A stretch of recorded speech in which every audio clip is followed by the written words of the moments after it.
Bapak, Ibu, dan Saudara yang dikasihi Tuhan, pada malam hari ini kita bersama-sama akan membaca Alkitab, kita bersama-sama akan merenungkan kebenaran firman Tuhan dan berdoa. Namun sebelum itu, mari kita meminta hikmat Tuhan, kita meminta pertolongan Tuhan, supaya kita dimampukan untuk mengerti dan memahami apa maksud Tuhan melalui perenungan kita pada malam hari ini. Untuk itu mari kita berdoa. Ya Allah, Allah yang kami sembah, Allah yang kami puji dan kami muliakan, pada saat ini ya Tuhan kami akan membaca, bahkan merenungkan kebenaran firman-Mu, mampukan kami agar kami dapat mengerti, bahkan memahami kebenaran firman Tuhan yang akan kami renungkan ini. Untuk itu ya Tuhan kami telah siap sedia mendengarkan firman-Mu, dalam nama Tuhan Yesus kami telah berdoa kepada Bapa di surga. Amin. Mari buka Alkitab kita dari Injil Lukas pasal 11, ayatnya yang ke-45 hingga ayatnya yang ke-54. Injil Lukas pasal 11, ayat 45 hingga ayatnya yang ke-54, firman Tuhan. Seorang dari antara ahli-ahli Taurat itu menjawab dan berkata kepadanya, "Guru, dengan berkata demikian, engkau menghina kami juga." Tetapi ia menjawab, "Celakalah kamu juga, hai ahli-ahli Taurat, sebab kamu meletakkan beban-beban yang tak terpikul pada orang, tetapi kamu sendiri tidak menyentuh beban itu dengan satu jari pun. Celakalah kamu, sebab kamu membangun makam nabi-nabi, tetapi nenek moyangmu telah membunuh mereka. Dengan demikian kamu mengaku bahwa kamu membenarkan perbuatan-perbuatan nenek moyangmu, sebab mereka telah membunuh nabi-nabi itu dan kamu membangun makamnya.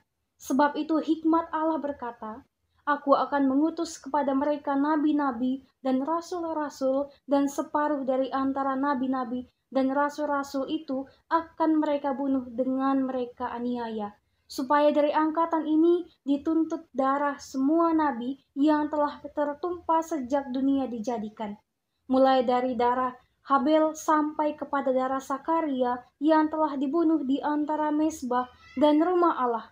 Bahkan aku berkata kepadamu, semuanya itu akan dituntut dari angkatan ini. Celakalah kamu, hai ahli-ahli Taurat, sebab kamu telah mengambil kunci pengetahuan. Kamu sendiri tidak masuk ke dalam, dan orang yang berusaha untuk masuk ke dalam kamu halang-halangi. Dan setelah Yesus berangkat dari tempat itu, ahli-ahli Taurat dan orang-orang Farisi terus-menerus mengintai dan membanjirinya dengan rupa-rupa soal. Untuk itu, mereka berusaha memancingnya supaya mereka dapat menangkapnya berdasarkan sesuatu yang diucapkannya. Demikian firman Tuhan dibacakan untuk kita sekalian. Terpujilah Kristus, haleluya. Shalom, jemaat yang dikasihi Tuhan. Pada malam hari ini tema perenungan kita yaitu reputasi buruk dikecam Yesus. Reputasi buruk dikecam Yesus. Ibu bapak dan saudara yang terkasih, jikalau kita melihat kehidupan orang-orang ataupun pemimpin-pemimpin dan juga mungkin saja selebriti dan lain sebagainya, tentunya mereka sangat menjaga reputasi diri mereka sendiri. Nah, mengapa demikian? Sebab jikalau mereka tidak memiliki reputasi yang baik, tentunya tidak akan ada orang-orang yang dapat mendukung mereka untuk berkarya, baik itu sebagai selebriti, baik itu sebagai partai politik, sebagai presiden, dan lain sebagainya.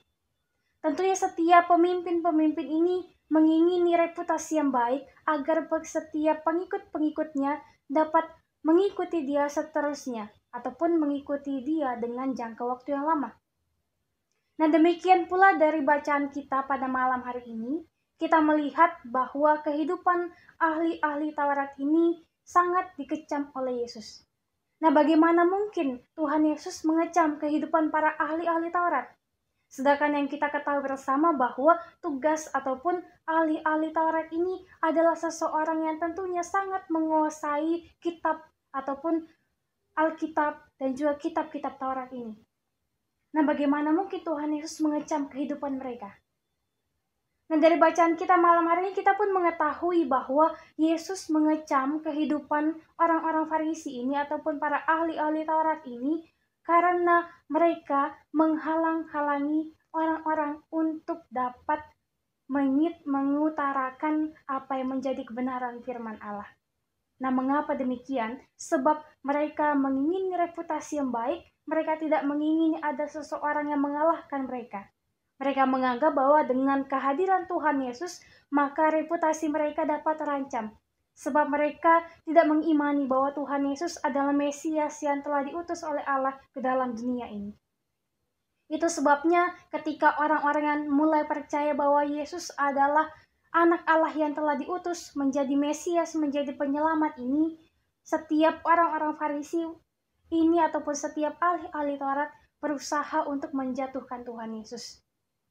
Nah, ini pun terjadi secara terus-menerus bahkan hingga kematian Tuhan Yesus di kayu salib. Tentunya ini pun telah digenapi oleh firman Tuhan. Nah, seseorang yang memiliki reputasi yang baik akan menghadirkan sikap yang terpuji. Hidup keagamaannya paling tidak menunjukkan adanya kesalehan sebagai rasa hormatnya kepada Allah. Dengan tegas, Yesus mengecam perilaku mereka yang suka membebani umat dengan banyak peraturan tambahan, namun tidak bersedia melakukannya dengan tulus. Nah, perbuatan mereka juga dikecam karena mereka membangun makam para nabi yang sudah mati, tetapi firman Tuhan yang hidup di antara mereka justru tidak didengar. Nah, mereka menghambat orang lain untuk menemukan kehendak Allah yang sejati. Nah, tentunya jikalau kehidupan kita ingin memiliki reputasi yang baik, kita tentunya juga bukan hanya melalui perkataan kita melakukannya, tetapi ditunjukkan melalui tingkah laku kita setiap harinya, melalui tindakan kita, itu yang menunjukkan bahwa kita memiliki reputasi ataupun sikap yang baik. Bukan hanya melalui perkataan saja, tetapi harus disertai dengan tindakan kita juga. Nah, untuk itu Bapak dan Saudara yang dikasihi oleh Tuhan, bagaimana dengan perjalanan hidup kita di sepanjang pekan yang sudah kita lewati bersama-sama? Bersama keluarga, bersama teman-teman, bersama siapapun itu, ataupun dalam persekutuan kita bergereja. Apakah kita telah memancarkan sikap yang baik untuk reputasi yang baik? Ataukah kita benar-benar ingin menunjukkan sikap yang baik untuk memancarkan bahwa kita adalah anak-anak Tuhan yang telah mematuhi firman Tuhan?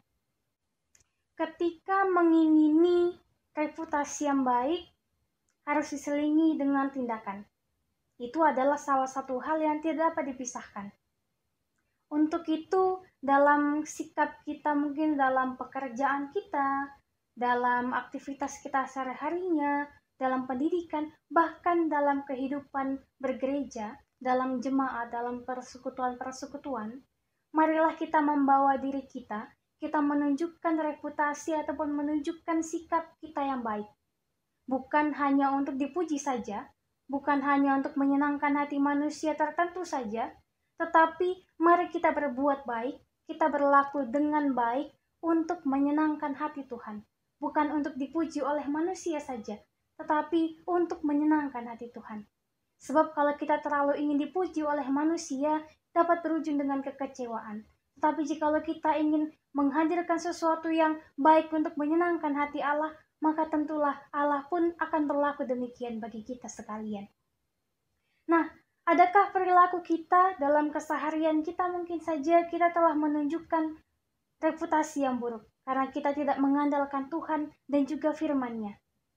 Nah, tentunya jikalau kita ingin memiliki kehidupan yang baik, tempatkanlah firman Tuhan sebagai landasan kehidupan kita, maka tentunya kehidupan kita pun akan selalu diberkati oleh Tuhan dan akan selalu ditolong oleh Tuhan. Ini bukanlah hal yang sepele saja, tetapi memang benar-benar jikalau kita mengimani, kita punya iman yang teguh kepada Tuhan, yakin dan percayalah bahwa Tuhan pasti akan menolong kita. Dalam setiap pergumulan kehidupan kita, dalam setiap permasalahan pribadi, permasalahan dalam keluarga, dalam pendidikan, bahkan dalam lingkungan bergereja dan lingkungan sekitarnya akan dibantu oleh Tuhan. Untuk itu firman Tuhan pada malam hari ini mau mengingatkan Bapak, Ibu, dan Saudara dan juga saya untuk berlakulah dengan baik, sesuai dengan apa yang kita ucapkan dan dengan apa yang kita lakukan. Ingat, apa yang kita ucapkan harus kita lakukan juga. Jangan hanya berkata baik di mulut saja, tetapi berlaku baiklah juga dalam setiap tingkah laku kita. Sebab itulah yang menunjukkan bahwa kita telah memiliki reputasi yang baik, bukan hanya untuk menyenangkan kehidupan manusia semata saja. Bukan hanya ingin dipandang ataupun dipuji saja, tetapi kita melakukan apa yang baik untuk menyenangkan hati Tuhan. Semoga firman Tuhan dapat membentuk diri kita menjadi pribadi yang mempunyai reputasi yang baik sesuai dengan kehendak-Nya, dan kita dimampukan untuk menjalani kehidupan kita dalam setiap hari lepas harinya dengan bantuan Tuhan dan tentunya dengan disertai oleh pertolongan Tuhan semata. Selamat menjalani kehidupan ini, selamat merefleksikan apa yang telah Tuhan berikan bagi kehidupan kita. Yakin dan percayalah Tuhan tetap akan menolong kita sekalian. Tuhan memampukan kita untuk memahami firman-Nya dalam setiap langkah kehidupan kita. Amin. Bapak, Ibu, dan Saudara, mari kita berdoa. Ya Allah, penolong kami, terima kasih atas setiap kebaikan Tuhan dalam kehidupan kami. Dari pagi hingga malam hari ini kami boleh selalu merasakan anugerah yang tiada henti-hentinya dalam kehidupan ini. Untuk itu Tuhan teruslah berikan hikmat-Mu bagi kami sehingga kami selaku anak-anak Tuhan dapat selalu berlaku baik untuk menyenangkan hati Tuhan, bukan untuk dipuji ataupun untuk kepentingan kami semata, tetapi ajarlah kami melalui firman Tuhan yang telah kami renungkan, supaya kami dapat berlaku baik untuk kemenangan ataupun untuk kebaikan nama Tuhan saja.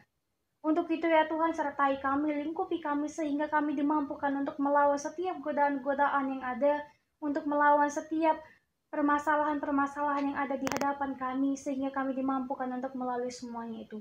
Kami berdoa untuk setiap keluarga kami yang berada bersama-sama dengan kami maupun yang tidak bersama-sama dengan kami. Tuhan lingkupi kami, Tuhan jaga kami, sehingga anugerah Tuhan dapat selalu kami rasakan, walaupun kami berbeda tempat, berbeda waktu dan lain sebagainya. Kami percaya bahwa Tuhan yang akan menolong kami. Untuk itu ya Tuhan, kami menyerahkan kehidupan kami, kehidupan pribadi kami, kehidupan keluarga kami, kehidupan kami dalam pekerjaan kami, pendidikan kami, dalam lingkungan sekitar kami, dalam kehidupan kami bergereja. Tuhan berkati kami, berikan hikmat-Mu bagi kami sehingga kami selalu dapat mengandalkan Tuhan dalam kehidupan ini. Terpujilah Kristus, Allah yang selalu menyertai kehidupan kami. Saat ini kami akan beristirahat, Tuhan jaga lindungi kami sehingga kami dapat beristirahat dengan nyenyak, dan besok pagi dengan anugerah Tuhan, dengan perkenanan Tuhan, kami boleh diizinkan untuk bangun kembali, untuk melakukan berbagai aktivitas kami, untuk kami gunakan mencukupi kebutuhan pribadi kami, kebutuhan keluarga kami, dan juga mencukupi setiap kebutuhan apa yang kami butuhkan. Kami percaya bahwa Tuhan tentunya akan mencukupkan segala kebutuhan kami, tetapi kami tetap memohon kepada Tuhan agar memberikan kami rasa syukur yang penuh, agar kami selalu bersyukur dengan apa yang telah menjadi berkat Tuhan dalam kehidupan kami.